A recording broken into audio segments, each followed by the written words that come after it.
And to shed more light on this file, we are very much delighted to have with us via phone His Excellency Ambassador Medhat Meligy, former Assistant Foreign Minister. A very good afternoon to you, sir. Good afternoon. Sir, let's start immediately with the Egyptian full rejection to politicizing the humanitarian situation in Gaza. These statements were released yesterday by presidential spokesperson, Councillor Ahmed Fahmy. How do you see this rejection, sir, and how do you see the international community's comments or reception of all the efforts exerted by Egypt in this very critical situation of the Gazans? Well, actually, I was somewhat surprised because of the statement. Actually, we didn't need to issue one. It was a clear slip of tongue from President Biden that led to the whole thing. I mean, if we all remember, we don't need to prove anything, but if we all remember the first exchange of prisoners, President Sisi insisted that this will not take place unless the other side of the border is open and ready to receive the Egyptian trucks with humanitarian aid to the Palestinians. Mm-hmm. So the position of Egypt was very clear from the beginning.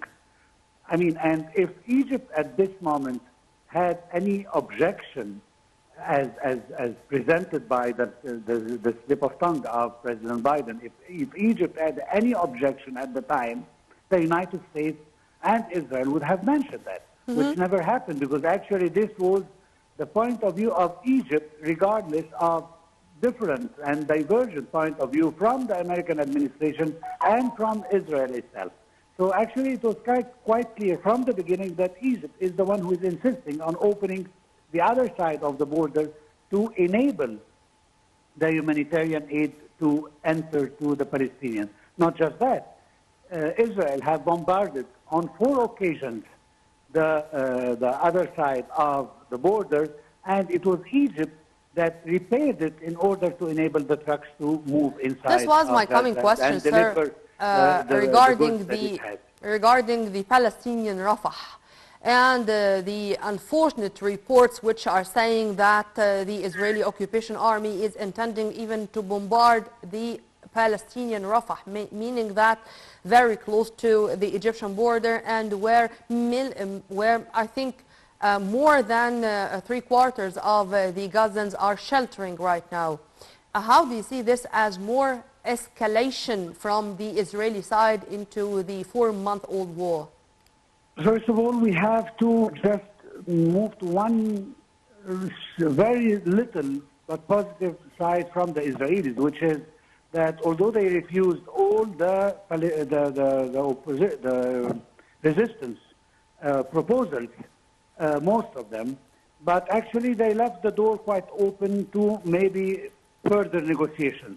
However, for the decision of the War Council of the Israeli government, I think the position about Rafah is extremely dangerous, and they do not realize the repercussions of this move. If they are willing to take the risk to lose the cornerstone of the peace that they ever had with Egypt, like almost 50 years ago, because at this point, Egypt will be forced to take extremely harsh measures to ensure the security of its borders, and on the other side, which is a very important issue, the lack of the emptiness of the liquidation of the Palestinian cause. Egypt does not accept one solution or the other. And I think that it was quite clear from the Egyptian position, even before yesterday, that this is not acceptable. The attack on Rafah. And cannot be accepted. This is our national security. Simply, exactly. In 2 words, this is our national security. And this is something which will never be accepted. But sir, since he mentioned Biden, the latest visit by American Secretary of State Biden, this was the 5th since the 7th of October. But I mean, most of the reports are saying that the visit, unfortunately, did not really succeed in doing what it meant to do. I mean, the rejection of all the proposals from the Palestinian resistance and Hamas from the Israeli side shows to a certain extent that the visit was not a success this time, as the last times as well. Let's focus on one thing. The most important thing now that Rafah is already a very crowded area. Yeah. Add to that the over 1 million person who had to flee their homes to the last refuge they have. We are talking about hundreds of thousands of civilians who forcibly fled their homes in the north and the south of Gaza, of Yes, course, sir. due to the brutal Israeli aggression on the Palestinian land. Sir, And- I wanted to mention Biden and to mention that those reports which were released about the possible assault by the Israeli occupation army to Rafah, I mean, just after the visit, as if that the Israelis or Benjamin Netanyahu is challenging all the proposals presented even by their biggest ally, even by the Americans and by the top American diplomat.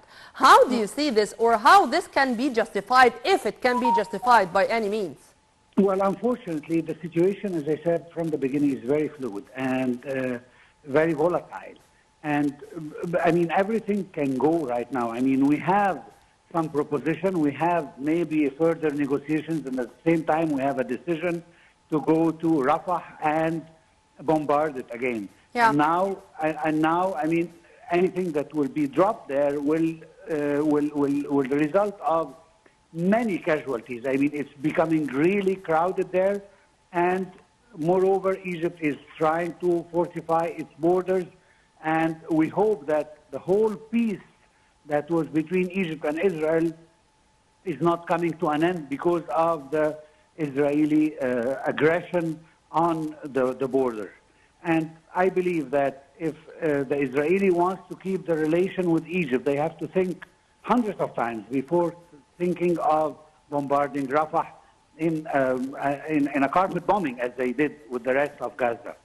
Do you think, sir, that they need to justify what they're doing? I mean, after all these high-ranking visits, if I may call it this way, to the Rafah crossing, I mean the Egyptian Rafah crossing, since Karim Khan of the ICC, to EU top diplomats, to, of course, Biden himself, to even a military delegation which comprised a number of high-ranking military commanders from all over the world, and they saw themselves how the Egyptians are even treating the Palestinian injured in our hospitals, whether in El Arish or in Sheikh Zayed or in Sinai, or even those who were transferred to Cairo hospitals.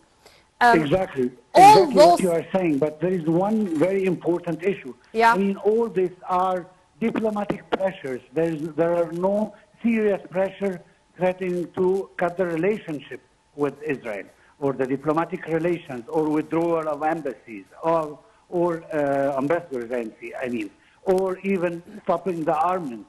I mean, so far we heard about new arms deals and new munitions that is coming from the United States.